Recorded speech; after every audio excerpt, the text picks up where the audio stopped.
I'm going to talk today just a little bit, maybe 40 minutes or so, and then we'll do a Q&A about Robert Frost and about his short and very strange poem, The Road Not Taken.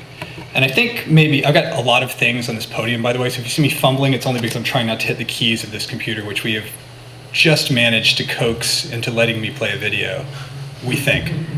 We'll see what happens. But I wanted to just take a poll. Obviously, this is a pretty self-selected audience, but so this is one of those polls that's completely harmless. It's not like a poll like how many people here have shoplifted. It's just, who's going to bite on that? Just it's very easy, and I expect. How many people here have heard of Robert Frost? Everybody, yeah, okay. How many people are basically familiar with, I don't mean you can recite it, I just mean you sort of know the idea, you know, there's a road and it splits with the road not taken. Yeah, everybody. Right, so again, in this particular crowd, probably not really a remarkable show of hands. But what is kind of interesting is that I suspect I could go almost anywhere in Hartford, up to and possibly including the DMV.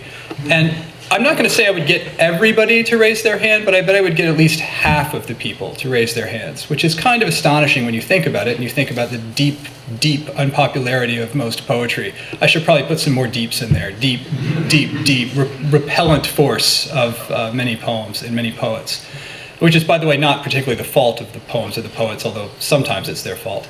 It's just sort of the nature of our culture and the way it seems to work for everybody, really, but Robert Frost, who was sort of the exception to everything, as he used to like to say himself.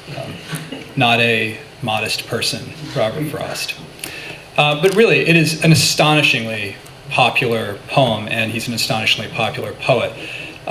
Typically, if you do a book that's like this one, and I'm aware there are not really many books that are all about one poem, so maybe it's stretching things to say like this one, but if you do a book that's an idiosyncratic single subject book, which is sort of a thing that happens, you typically have to call your book, you're almost obligated to call your book by the name of the thing you're talking about.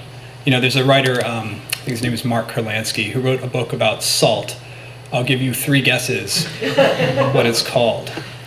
Also wrote a book about cod, the fish. It's called cod. So anyway, you write a book about the road not taken, you have to call it The Road Not Taken. Although you might also call it The Road Less Traveled, which is sort of the shadow title of this poem. It's not actually the title, but everyone thinks it's the title. Even very, very smart people who like Frost a lot will slip and say, oh yeah, you know, The Road Less Traveled. It's not actually the title of the poem. The problem, though, is that if you title your book The Road Not Taken, you're confronted with the fact that roughly 10 million things are called The Road Not Taken or The Road Less Traveled. Actually, vastly many more things than are called salt, even, strangely enough. I mean, there's a SALT II treaty, and you kind of run out of items after that. Things like one of the foundational texts of the self-help movement. It's called The Road Less Traveled. It's by M. Scott Peck. It's completely bananas, and you should not follow any of its advice whatsoever. But it sold 7 million copies. There's a video game by the developer Spry Fox called The Road Not Taken. It's about making choices in life. There's some novelization of one of the Supernatural episodes called Roads Not Taken. I mean, it goes on and on and on and on. Just put it in Amazon, you'll see what I'm talking about. So it can be a little bit tricky if you're trying to sell a book called The Road Not Taken. Because the poem really, really is everywhere. When I was working on this book, my brother-in-law used to have a really good time sending me examples of the poem that he would run across in his travels around. I think my favorite of them was this. We'll see if this loads or not. This computer, as I said, has been temperamental. Yes. Oh, God. That is exactly what you think it is. I don't really understand the use there. It would seem there was really only one road to take, but I'm only 41 and I have a lot to learn, so maybe there are more paths there than I thought. That was really the capper for his campaign. He quit after that. But the thing about the poem is its extraordinary presence everywhere, including above urinals, as we saw.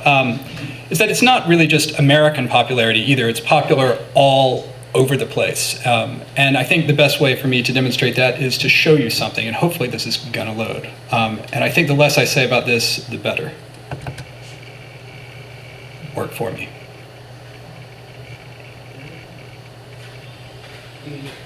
Yeah.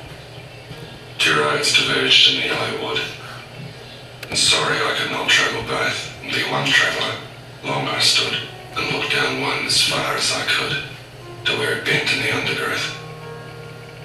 Then took the other as just as fair, and having perhaps the better claim, because it was grassy and wanted wear. Though as for that, the passing there, it woman really about the same.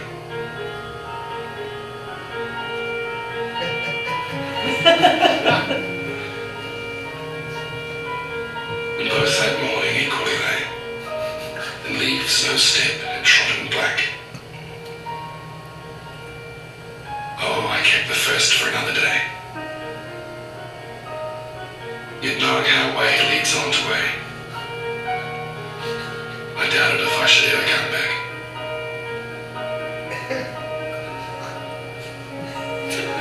I should have given this with a sigh somewhere ages and ages hence. Two roads diverged in a wood, and I took the one less travelled by.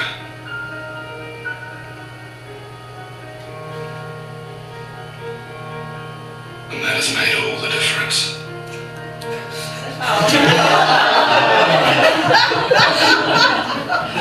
Oh, yeah.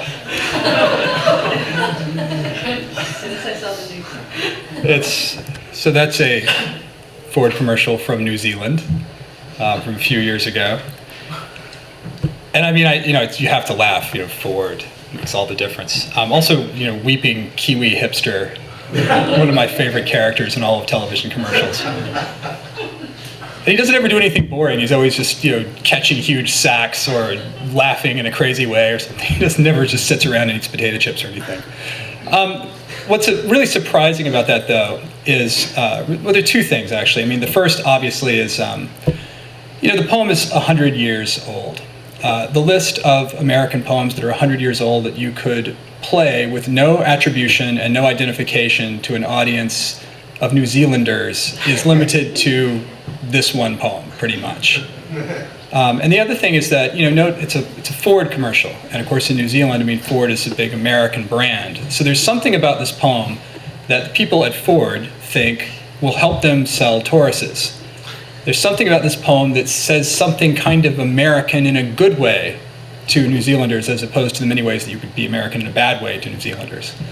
It's fascinating. It's something you can't really imagine working with any other poem, really just this one. And of course, the most surprising thing of all about this is that, as I'm sure many of you know, most people are extremely confused as to what this poem actually means, right? Quick show of hands as to how many people are familiar with this particular misunderstanding. Okay, so not everybody. Oh, now this is going to be fun then. So rather than I could just tell you the misunderstanding and that would be straightforward, but I think it's actually probably more effective to show you. And I can show you in a way that will give you an even greater sense of this poem's ridiculous popularity. There are two primary readings of this poem.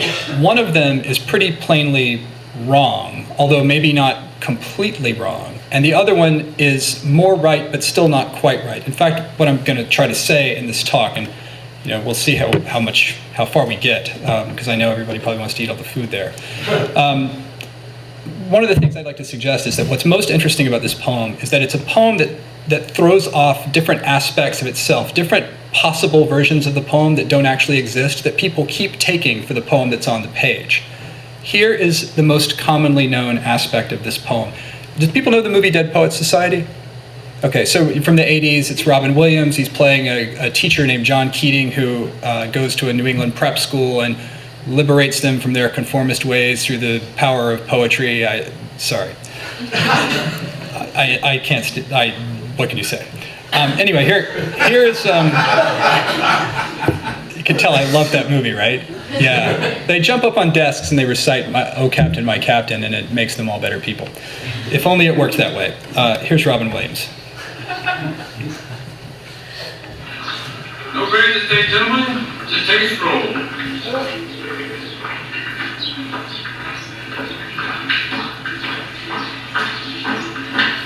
There it is.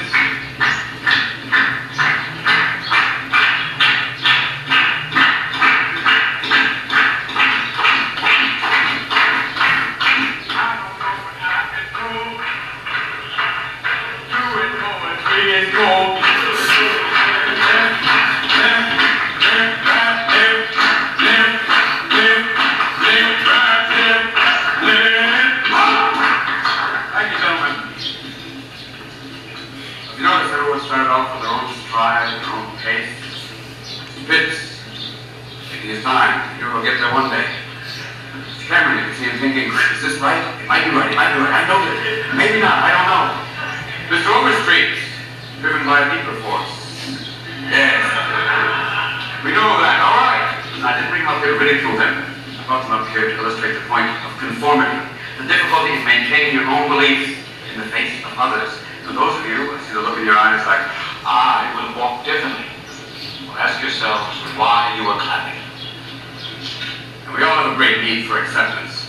But you must trust that your beliefs are unique, your own, even though others may think them odd or unpopular, even though the herd may go, that's bad. Robert Frost said, 2 roads diverged in the wood, and I took the one less traveled by. And that has made all the difference.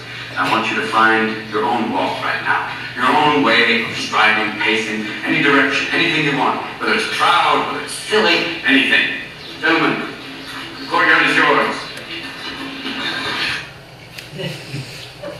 So you get the idea. The poem, according to John, I keep saying Robin Williams, but of course it's his character, although I feel that Robin Williams probably would have agreed with the character. But the idea is the poem is pretty straightforward. You know, there's 2 roads diverge. One is less traveled. You take the less traveled road because you're an individual, being brave and going against the herd. Okay, so counterpoint from Orange is the New Black from just about 3 years ago. People know this show. It's basically about women in prison. Piper is the main character. She's going to explain the poem for us. It's difficult. They let people out who wasn't doing it all the time. We ain't people. I'm trained for this bitch. And they never could make me. I like the rest of y'all. Like Cooper said, the road less traveled. You know, that doesn't mean everybody thinks that. Shit, we gotta get educated and shit. No, I'm just saying that everyone thinks the goal is to break away from the crowd and like do your own thing. But if you read it, Frost is very clear that the 2 are exactly the same. He just chooses one at random. And then there's one later at a dinner party when he's talking about it that he tells everybody he chose the road less traveled by that he's lying. So the point of the poem is that everyone wants to look back and think that their choices matter, but in reality, shit just happens the way that it happens, and it does not mean anything. I probably killed her, and I sleep tonight. What's the episode we watched?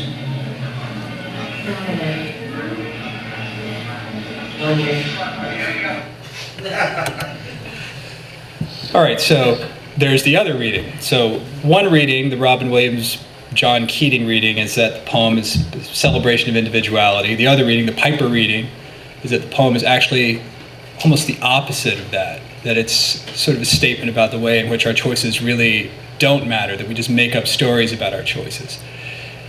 And what I think is interesting about these 2 readings, as I said, the second is more right than the first, but I wouldn't really call either one of them exactly correct.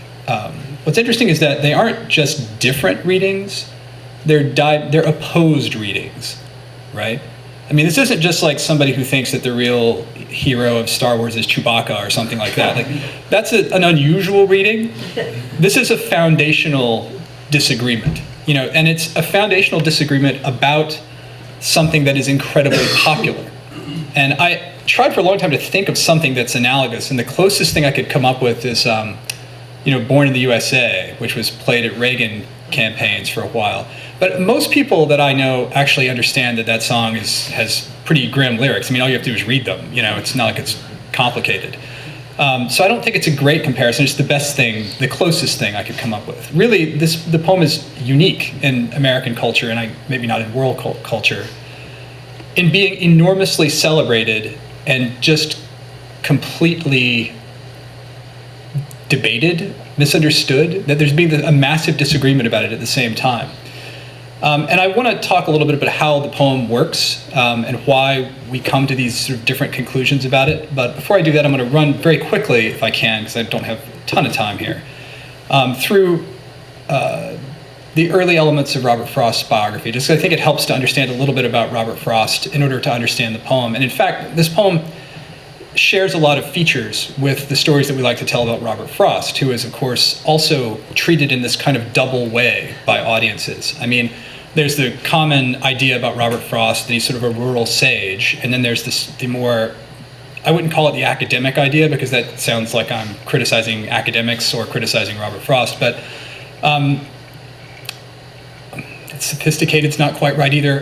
The more read version of Robert Frost, which holds terribly inadequate, which basically suggests that he's this sort of dark, manipulative figure who's really much more like Wallace Stevens or Ezra Pound than he is like the kind of farmer poet that so many people seem to believe he is. The sort of figure that you might see, whose lines you'd see on a throw pillow or something like that.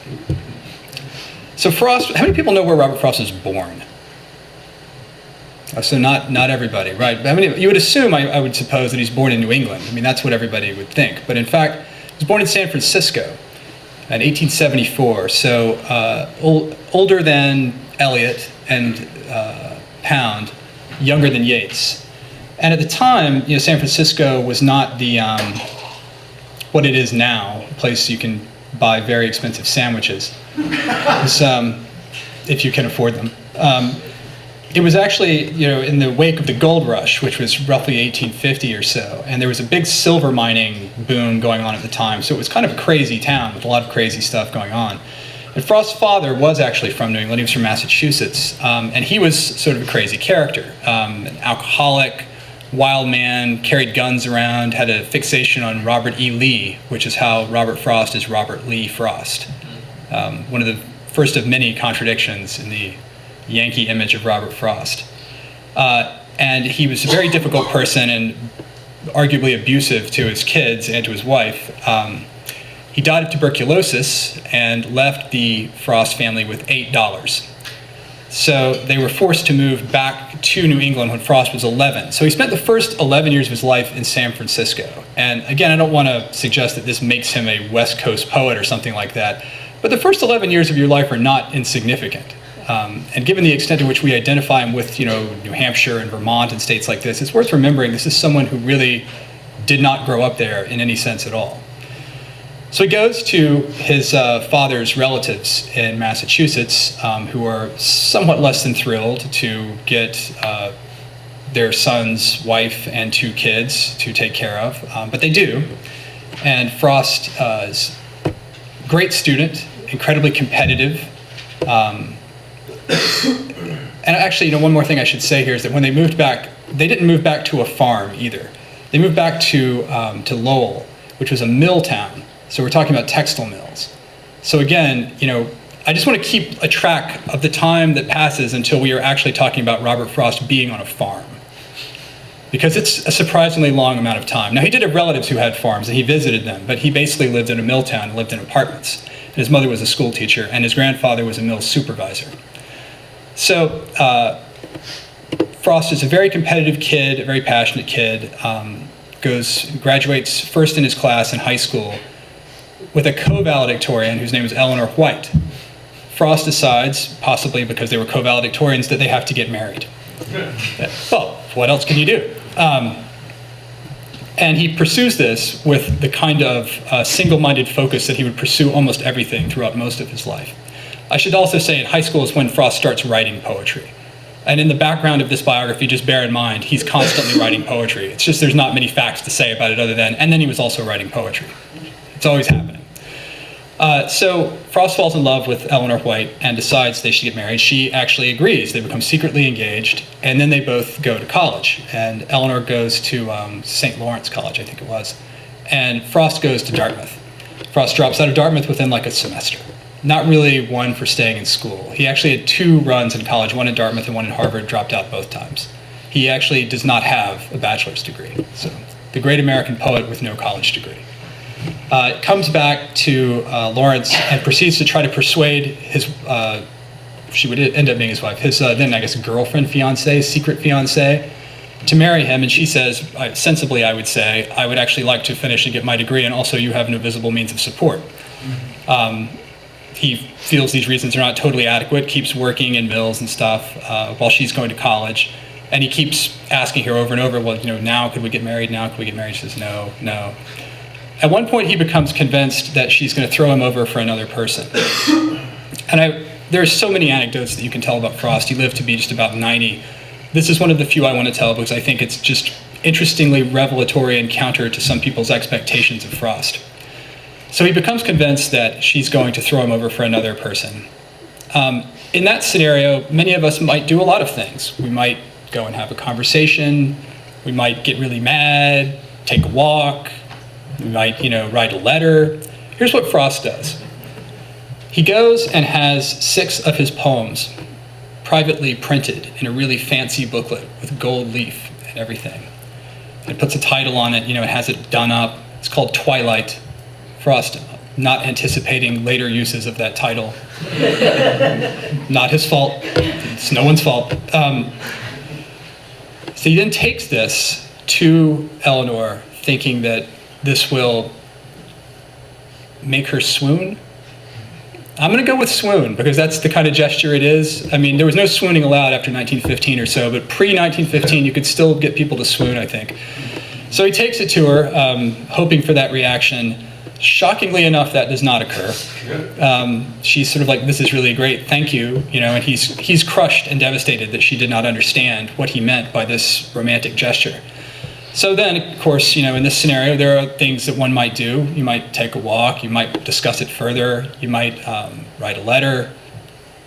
Frost travels to the North Carolina-Virginia border and walks into a swamp. And not a swamp called like the Green Swamp or, the Virginia Swamp. He walks into the Great Dismal Swamp. Cannot convince me he did not pick it for its name. And wanders around in the swamp. No one knows why he did this. It's really fun to watch. If you ever read a Frost biography, it's really entertaining to watch the biographers try to explain this episode. Because the ones who hate Frost, Lawrence Thompson, his official biographer, despised him actually, usually put a bit of a negative cast on it. And the ones who like him are sort of like, well, it is very romantic, sort of, or something. Anyway, he walks around in the swamp. Some duck hunters find him, and he eventually gets out and returns to Massachusetts after this sort of crazy episode. And I say this anecdote not to make fun of Frost. I love Frost. I think he's a brilliant, brilliant poet. But I think people think of Frost as being very old or something and a bit crusty. The origins of Frost are volcanic feeling and turbulent emotion and dark depressions and rages and joys. So he comes back and they do in fact actually get married. Frost then goes to Harvard, drops out. They have a son and then they finally start farming. It's chicken farming. Frost is maybe early 20s at that point. So again, the great farmer poet does not actually do any farming until he's in his early 20s. And the farming doesn't go all that well. It doesn't go all that well in part because they have a series of tragedies. Their first child dies at age 4 of cholera, and Frost blames himself and is agonized. His wife falls into a depression. Their chicken farm almost falls apart, and then some relatives intercede, and they move to a town called Derry, where Frost then proceeds to have his most productive years as a poet, and writes most of the poems that we know, a lot of the really famous poems, although not including The Road Not Taken. So while Frost is doing all of this, he's, again, as I said, still writing poems. But the poems aren't getting anywhere. He's submitting them, he gets a few published, but he's basically on the outside of the American poetry establishment, which then, as now, is, I'm trying to think of a nest of rattlesnakes. Maybe that's not quite fair, but it's a difficult scene to break into. And in fact, most of his early writing is published in chicken farming magazines like Eastern Poultryman. Not kidding. Early Frost, it's all in the chicken magazines. So At a certain point, Frost realizes the mass of poetry that he's got, and he's a very confident person. I mean, he's willing to sit on the outside like this and work in isolation. But he gets impatient, and he's like, now is my time. I feel like I've got my work. It really needs to happen for me. So again, many of us feeling that pressure, and he's in his 30s at this point, by the way. I just skipped forward a lot. Many of us might do a lot of things. We might move to New York City and spend a lot more time, buying beers for editors. You might write long letters to editors. You might do anything. Frost moves to another country. So again, prone to big moves for very personal reasons that are sometimes unfathomable. He decides to move to England on the basis of a coin toss. The other possibility was Canada, I think. If you were thinking of things that are unlikely to work, breaking in on a poetry career by moving to another country is going to be fairly high on the list of things that probably won't work. But it works. It works amazingly well. He moves to England and very quickly meets a lot of the expatriate American literary community there, and meets Yeats. He meets everybody. He gets a book contract. All of this is so improbable I can't even really describe it. But it works. He's in his late 30s, 38, 39, I think. But more important than anybody else, he meets Edward Thomas. How many people here know who Edward Thomas is? Okay, so just a few. Edward Thomas is an English poet. At the time, though, he was mostly known as a critic. He was one of England's best poetry critics, literary critics. And he and Frost become very, very good friends, which for many poets, well, actually for some poets, might not be that unusual. Some poets do have a lot of friends. Frost has never really had a lot of close friends.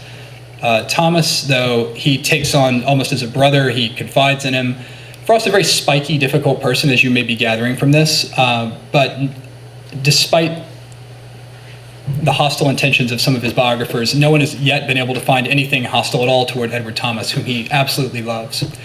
And Thomas returns a favor. Thomas, very fond of Frost, and in fact writes the early Frost criticism that makes Frost as a poet, really. Ezra Pound gets a lot of credit for Frost and, arguably deserves some of it, but Thomas is the person who wrote the most perceptive readings of Frost. And Thomas is also the key figure in The Road Not Taken. So let me tell you how this poem came to be, and then we'll talk just quickly about the poem and maybe do some questions. There are a lot of stories about The Road Not Taken. The one that Frost liked to tell is this. He and Thomas would go on walks together in the English countryside, and Thomas would sort of act as the native guide, because after all, it was his country. And according to Frost, anyway, Thomas was somewhat indecisive. So they would go down one path, and then Thomas would immediately regret it and say, oh, we should have gone back and taken the other path.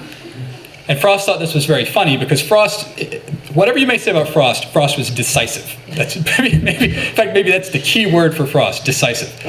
So Frost, according to Frost, who loved to tell stories that were sort of self-promoting, we all do. This was what inspired the poem. And in fact, the first appearance of The Road Not Taken is in a letter to Edward Thomas. Frost sent it to Thomas after Frost had returned to the United States after his English triumphs, right ahead of World War I, in fact, just out of the way of German U-boats, probably. He sends the poem by itself to Edward Thomas, just the poem, nothing else, under the title Two Roads. So Thomas, some of the letters are lost, but you can tell that these letters happened because of subsequent letters. So then Thomas writes back and says, oh, I'm really sorry that you regret your life choices, or something to that effect to Frost. So Frost is a little frustrated and writes back and says, no, I don't think you quite got the thing I was trying to say. And then Thomas writes back again to say, well, I thought it was a really good poem. Did I use the wrong words or something? They end up exchanging 6 letters, 6, until Thomas understands the poem the way Frost had intended. And at the end of this, Thomas says, I think you're going to have some trouble with this poem. Which indeed he did. Frost throughout his life was frustrated by audiences not quite getting the poem the way he wanted them to get it, but he would never actually spell out the way he wanted anyone to interpret the poem, because he, I think, enjoyed the fact also that people didn't get it. Frost was very into the idea that sometimes people understood things that he did and sometimes they didn't. I mean, he sort of liked to be, the elephant, the old story about the elephant, that everyone's touching a different part, so everyone thinks it's a different thing. Frost very much liked playing that role. So let's look a little bit at this poem and see why it's so strange. Okay, it looks like I do have a little bit of time. I'm going to see if I can actually pull it up here.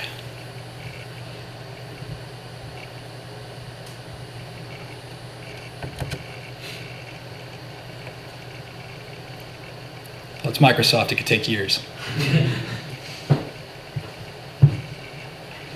I was joking, but it is going apparently to take some time. It's just messing with me now. All right, let's see. That's not quite how I want it to be.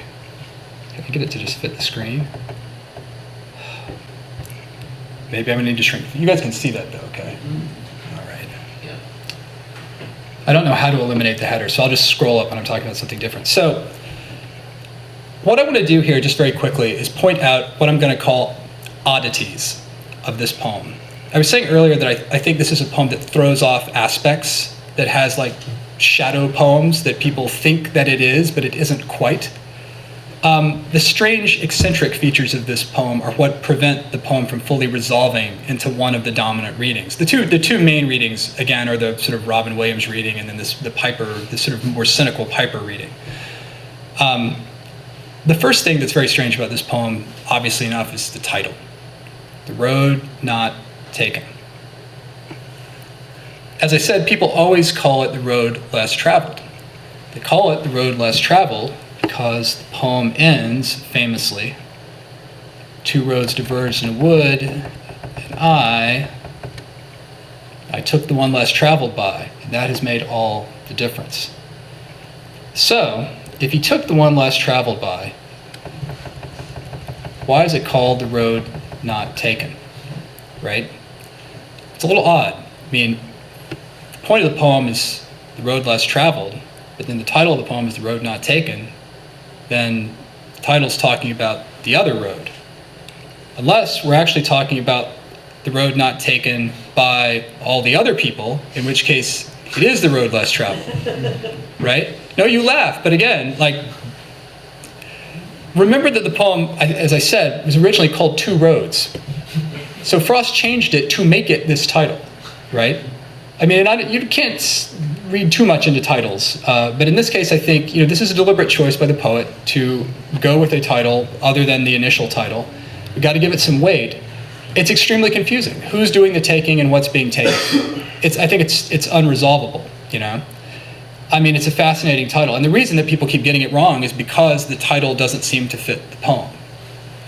And that carries over into the very beginning of the poem. So two roads diverged in a yellow wood. And sorry I could not travel both and be one traveler. Long I stood. Just kind of rolls off the tongue, right? Sorry I could not travel both and be one traveler. But think about it.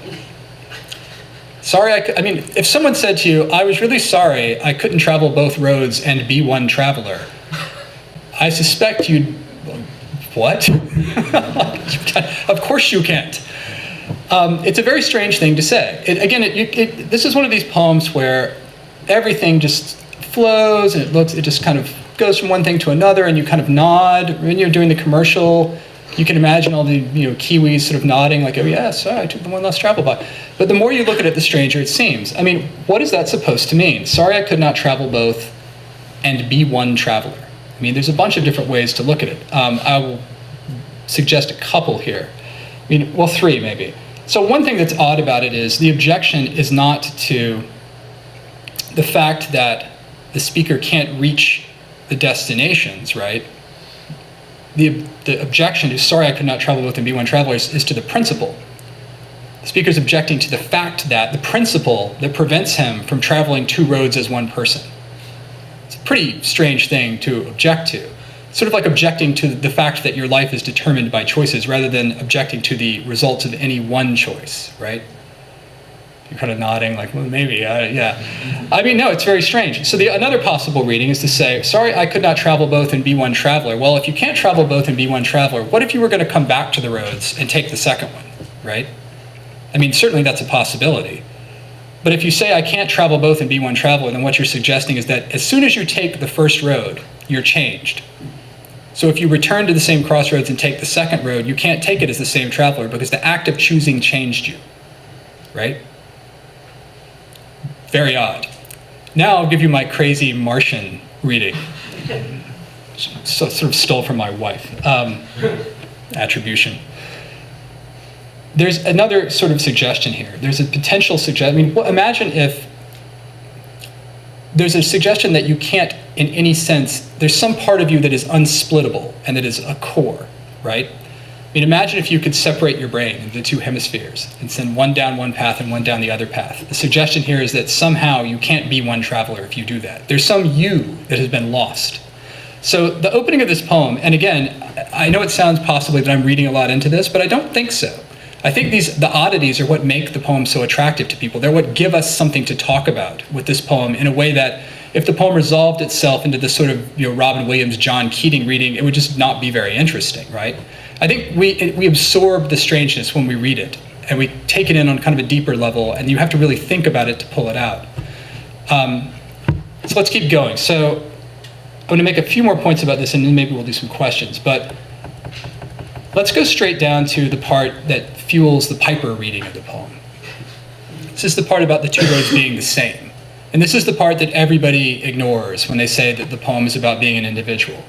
All right, so took the other as just as fair and having perhaps the better claim, because it was grassy and wanted wear, though as for that, the passing there had worn them really about the same.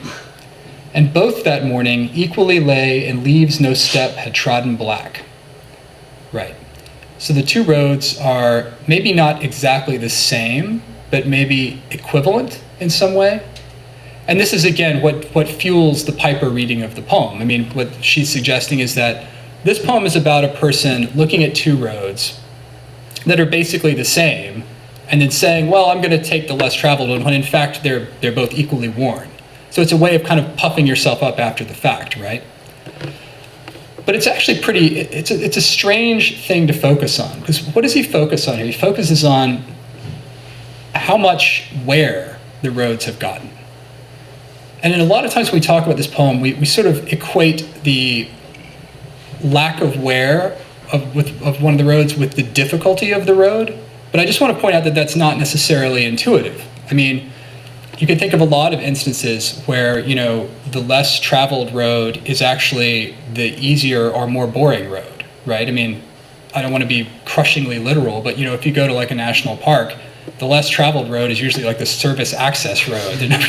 No, but you see what I mean? Whereas the more traveled road is actually usually the more challenging road, the one that goes up to the top of the mountain that everybody wants to see. And if you take it on a less sort of like literal, we're in the woods looking at things sort of level, and you think about it in a metaphoric sense, you think about it as life choices, which is how we usually think of this poem anyway. It's not very hard to think of life choices that are less traveled and extremely easy.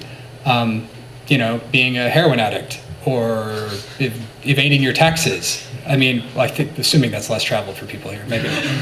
But do you see what I mean? It's actually a very odd thing to focus on. I mean, it puts the poem in a sort of social sphere, but it doesn't read that way. We want to read it as difficulty, but it's actually more about how many people are doing a given thing. And then I think finally, because we're getting a little tight on time, I just want to talk about one word here. It's the word sigh at the end. So what happens at the end of this poem, let me read the last stanza just so we can be clear what goes on, and this is another strange feature of it. I shall be telling this with a sigh, somewhere ages and ages hence. Two roads diverged in a wood, and I took the one less traveled by, and that has made all the difference. So there's really two things happening. One is there's a projection into the future, right? It's not I took the less traveled road, look at me now from my position of awesomeness or from my position of dejection. It's I shall be saying this sometime in the future. So it's a person imagining a kind of person they think they'll be at some point in the future, right? You're laughing, it's pretty complex, right? It's surprisingly complex because there's different ways to read the word sigh. So Frost was really interested in the word sigh, and he used to drop little Frostian hints about it to people. He would say the word sigh, the tone of it is absolutely saving. No one had any idea what he was talking about. I mean, generations of Frost scholars have been trying to figure out exactly what the tone of the word sigh is, and no one really knows. But because there's several ways to look at it, right? I mean, it could be a sigh of triumph, it could be a sigh of regret. I think one interesting way to think about this poem is to think a little bit about Edward Thomas, and I'll get back to that in 1 second. But first, I just want to point out, some people, particularly, the Piper reading of the poem, makes the speaker look kind of bad, right? I mean, as she puts it, this poem's about how it's at a dinner party later, the guy will be saying something kind of obnoxious about how he took the less traveled road. The speaker comes off sort of poorly in that reading, right? It's a reading about the stories that we tell ourselves about our lives that are basically fabrications. It's what people call confabulation. It's a phenomenon where you make up a story that seems to you to be totally true, but of course it's not based in anything real. But I think there's a somewhat more charitable way to look at the word sigh. And I think that it has to do with almost with the negativity of the person that's being imagined. So, I mean, I shall be telling this with a sigh, somewhere ages and ages hence, 2 roads, a river, a wood, and I took the one less traveled by. The speaker's saying, somewhere ages and ages hence, I will tell this story that looks kind of self-promoting or self-deceiving, depending on which way you want to look at it, right? And I think it's easy to assume that this means that the speaker will actually end up being that way. But I think that there is a question about whether that really holds true for this poem. Because, and I just base this somewhat in the connection to Edward Thomas, but also somewhat in practical experience, is just think about your life, people that you know. Is the kind of person who says to you, yeah, I bet like years from now, I will probably talk about this and I'll be so obnoxious. Is that person actually obnoxious? Or is that person self-aware enough to imagine a future in which they might think they would be obnoxious? Right? A person who is really, I mean, not to make this too informal, but who's really a giant jackass, usually doesn't say, in the future I bet I'm going to be a giant jackass. No, they say something like, I bet in the future I'm going to be amazing as I always am. Donald Trump? Possibly. But I think if you imagine the speaker of the poem as a person who is imagining a future in which they're going to do something that comes off badly in some way or another, it's actually possible to have some compassion and some sympathy for the speaker. And I think that that's a connection to Thomas. I mean, one thing that's certainly true of this poem is that Frost felt that it was connected to Edward Thomas, who he always talked about with great fondness. So whatever other layers there are in this poem, and there are dozens, and I could go on and on and on about it, but I'm going to stop in a second. I think it is good to remember this connection to Thomas, and when you think about things that are absolutely saving, maybe imagine that at the end of this very strange poem, there is, in fact, this little note of compassion, not maybe just for Edward Thomas, but also maybe for all of us as well. And that's probably a good note for me to stop on. People have questions. Thank you.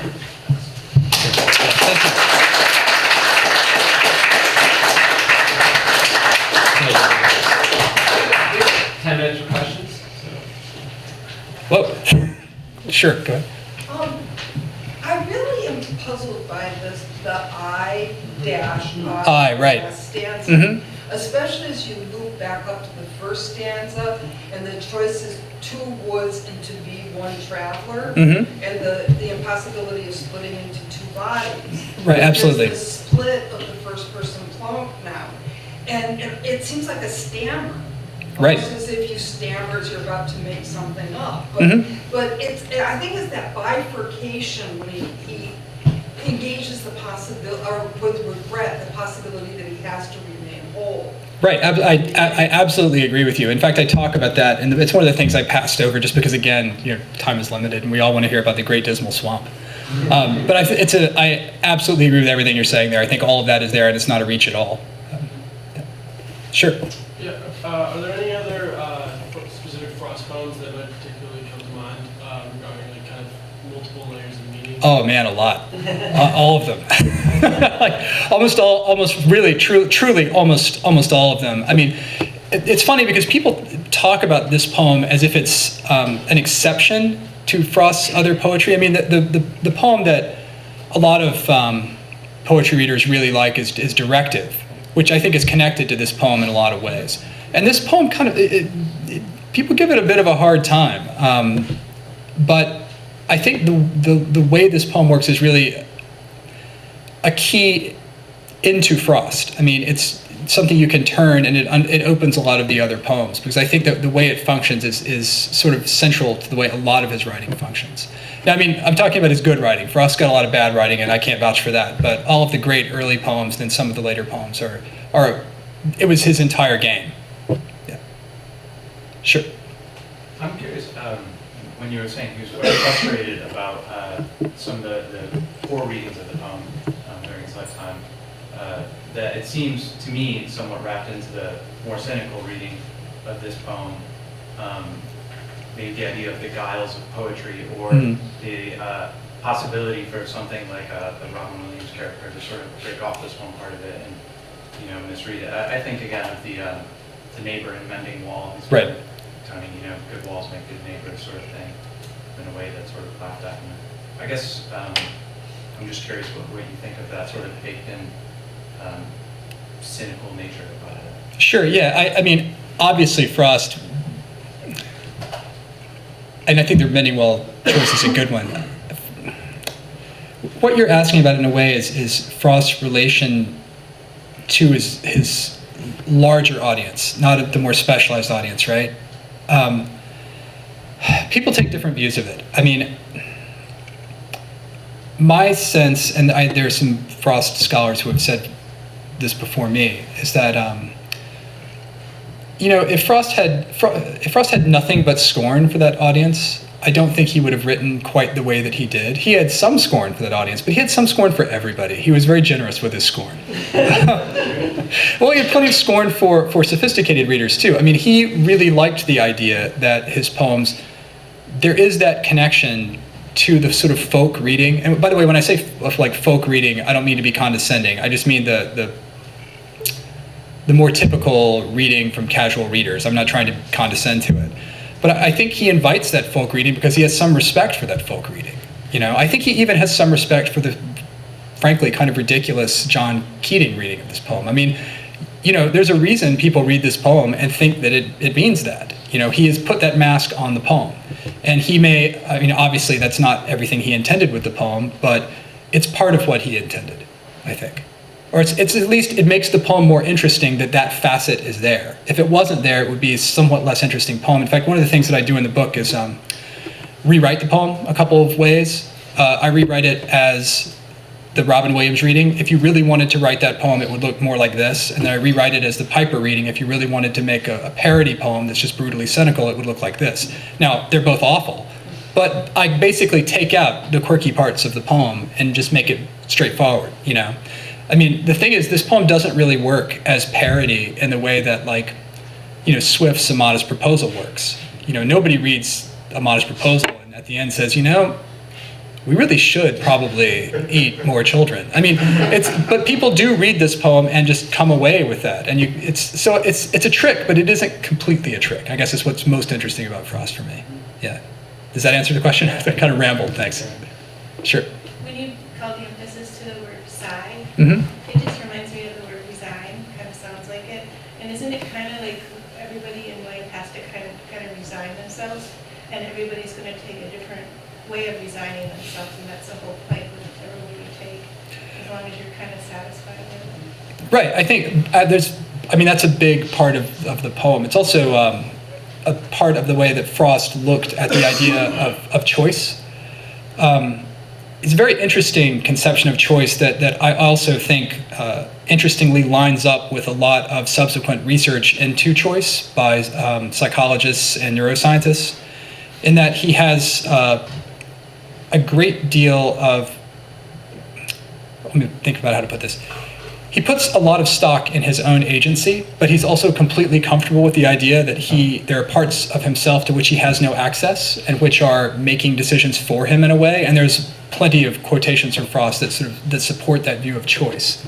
I mean, this is a very strange poem that tangles together a bunch of different ways of thinking about choosing, which is how I frame it in the book. I mean, the second half of the book is called the Choice and the Chooser, and about notions of self and notions of choice. But yeah, I think what you're suggesting is definitely there to be had.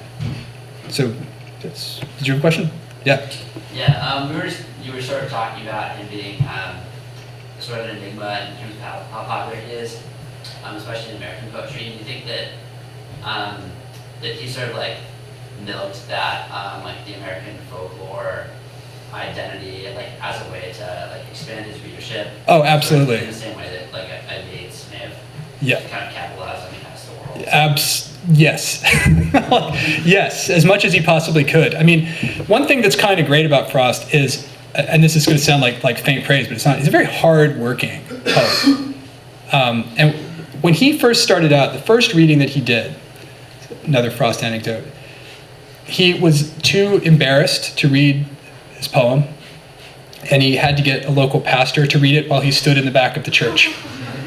Okay, he would go on to be probably the great performer in American poetry. I mean, the only rival really maybe be Allen Ginsberg or something. I mean, Frost is an amazing performer. He would go, I mean, he made most of his money going around giving readings and stuff. He was the guy who invented the circuit in a way. And he built that up from scratch.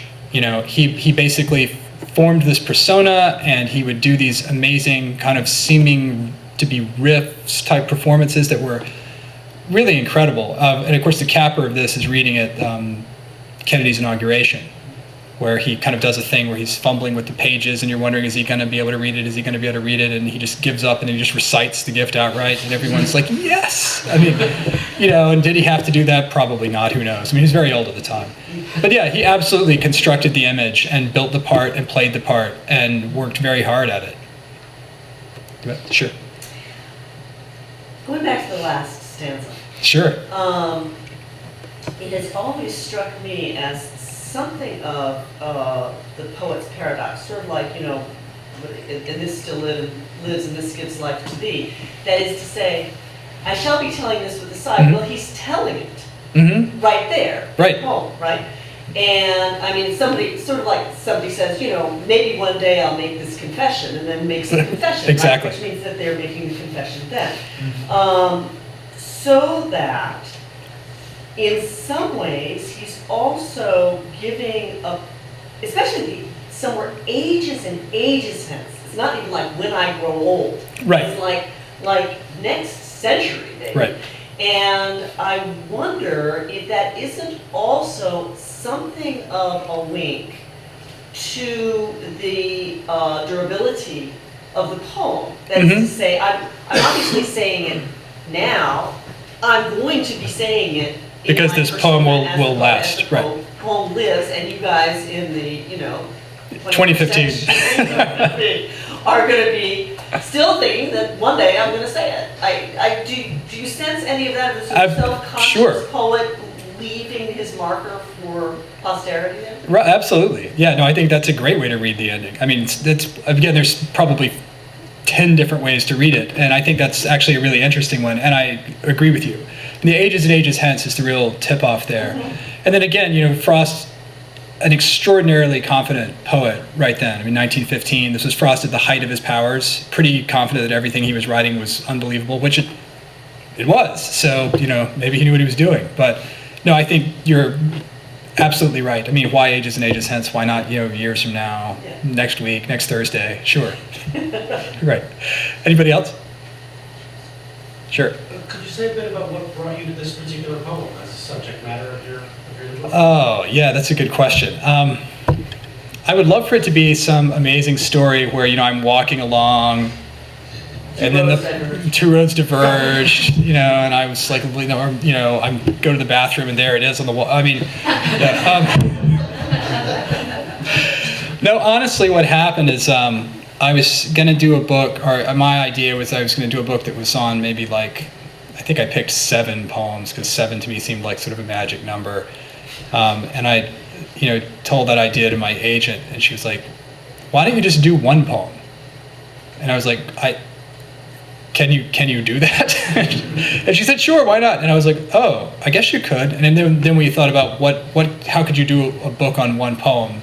And once you think about that, it's pretty clear this is the one to do. The other strong possible, well, it has the most you can say a lot about it, you know, and it has a lot of resonance with things that are of contemporary concern, particularly in the nature of the self, you know, and the questions about whether the self is a persistent entity and things like that. The other strong possibility is Stopping by Woods on a Snowy Evening, which is the only poem that really rivals this one in popularity. I mean, as a complete poem. There's also The Raven by Poe, but everybody only knows one word from that. So. It's true. Yeah, and oh, by the way, when I say stuff like that, you know, one thing this is a total aside, but one thing that I love about technology, I mean, I hate many things, and obviously it hates me back a little bit, but one thing that I love about services like Google is that a lot of questions that we used to have to sit around and kind of just, well, frankly, bullshit each other about, you know, like, oh, how popular is this poet, how popular is this poem, that kind of thing. You can get much better answers now, because you'll never get decisive answers, but you can get better answers because you have some actual data. Now, again, it's not decisive, because we'll never be able to look into our secret hearts and know what we really think is popular. But what you can find is, you know, how much do people search for something? And that's a pretty good indication, although again, not a 100% decisive indication of how interested they are in something. So you can look for things like, you know, road not taken, road less traveled against other poems and against other cultural objects and get some sense of how interested people are in this language. And, you know, it turns out that they're extraordinarily interested in this language, you know, and again, not just in the United States. I mean, if you do searches, you know, Google used to do Google Insights for search, now it's Google Trends. You can do some things with that give you a sense of how extraordinarily popular this poem is versus a lot of other quite well-known modernist poems. Like, I mean, when I was looking at it, you know, I was comparing it to things like, you know, Station of the Metro by Pound. It's roughly, I think, 25 times more searched than that. So, which is, by the way, the margin by which college football as a search term beats archery. So, just a total aside, but so it's sort of interesting because you really, you know, I think particularly within the poetry world, we're very kind of set in our ways and set in our arguments, and you know, you have people who like this and people like that. We have our stories and we treat people as if they're all the same. And I kind of like the way technology can break some of that up and, you know, make us question things a bit, you know, like if it's really true that, you know, this poem is that much more read, you know, how should we talk about Robert Frost? You know, should we, because people can still, amazingly, will occasionally, there was a piece in Slate from like 2010 by Robert Pinsky, who's a very smart guy, you know, saying, is Robert Frost a modernist? I'm kind of like, I don't know if he's a modernist, but I know a lot of people read him. So how's that for an answer? Anyway, but sorry to go on a like mini diatribe there. Is there any other? Yeah, like I said, it's his article is really interesting and stuff too. It's just sort of like, it's a very odd question to ask in some ways. Any more questions? All right, well, listen, thanks so much for coming. This was really fun. Thank you.